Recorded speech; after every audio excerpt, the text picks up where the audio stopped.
আসসালামু আলাইকুম। সৈকত আইটি একাডেমিতে আপনাদের সবাইকে স্বাগত। আজকে আমরা দেখব কিভাবে অ্যাডোবি ইলাস্ট্রেটর দিয়ে আমি এরকম একটা ব্যাকগ্রাউন্ড ডিজাইন করতে পারি।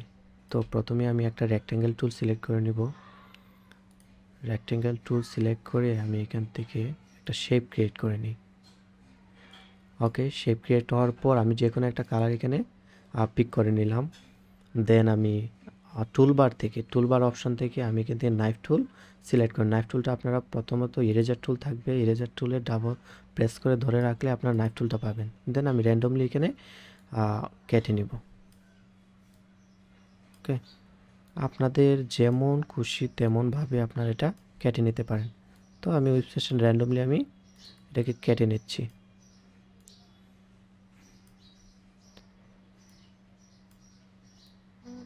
ওকে, করার পর আমি কিবোর্ড থেকে বি প্রেস করব, সিলেকশন টুল। দেন আমি এখান থেকে এই কালারগুলো ডিফল্ট কালারগুলো আমি আগেই নিয়ে রাখছি যাতে ভিডিওটি লং না হয়।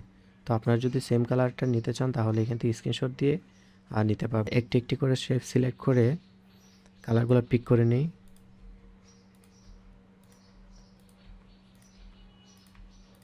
আপনারা যে কোনো কালার ইউজ করতে পারেন আপনাদের সুবিধার্থে। দেন আমি এখান থেকে এই কালারটা আবার নিলাম, এখানে অন্য যে কোনো একটা কালার নিতে পারি, লাইক বা এটাই নেই। ওকে, তারপর আমি যেটা করব, সবগুলি শেপকে আমি ধরে এখান থেকে গ্রুপ করে নিব। অবজেক্ট থেকে গ্রুপ করে নিলাম যাতে সবগুলো একটা শেপ হয়ে যায়। ঠিক আছে, তারপর যেটা করব, আমি একটা ইলিপস টুল নিয়ে নিব। এখান থেকে ইলিপস টুল নেওয়ার পর ড্র্যাগ অ্যান্ড ড্রপ করে একটা সার্কেল ড্র করব। ওকে, শিফট এবং অল্টার ধরে একটা সার্কেল ড্র করব, যাতে শিফট এবং অল্টার ধরেছি কারণ যাতে আমার এটা রেশিও অনুযায়ী বড় হয়।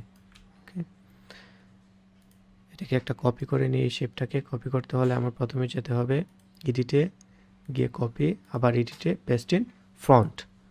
ওকে, দেন এটা কালারটা একটু চেঞ্জ করে দিয়ে, ঠিক আছে, এটা একটু অল্টার শিফট ধরে ছোটো করে নিই। তারপর বাইরের অবজেক্টটাকে আমি কিবোর্ড থেকে শিফট এক্স প্রেস করলে আমার এটা ফিল থেকে স্টক কালার হয়ে যাবে। দেন আমরা স্টক কালার সাইজটা একটু বাড়িয়ে দিই, লাইক 20 পিটি ইজ গুড। আমরা এটাকে একটু ছোটো করে নিই, দেন কালারটা চেঞ্জ করি। ওকে, এটা চাচ্ছি আমি উপরে আমার চলে আসুক। তো উপরে একদম আনতে শেপটার উপরে নিয়ে আসতে হলে আমাদের কিবোর্ড থেকে কন্ট্রোল শিফট এবং থার্ড প্যাকেট আমি ক্লিক করলেই চলে আসবে। ওকে, এটাকে আমি এই শেপটাকে ধরে গ্রেডিয়েন্ট কালার ইউজ করব। গ্রেডিয়েন্ট কালার ইউজ করতে হলে আমি গ্রেডিয়েন্টে চলে যাব, গিয়ে যে ডিফল্ট যে গ্রেডিয়েন্ট আছে ব্ল্যাক অ্যান্ড হোয়াইট, এটাই আমি রাখবো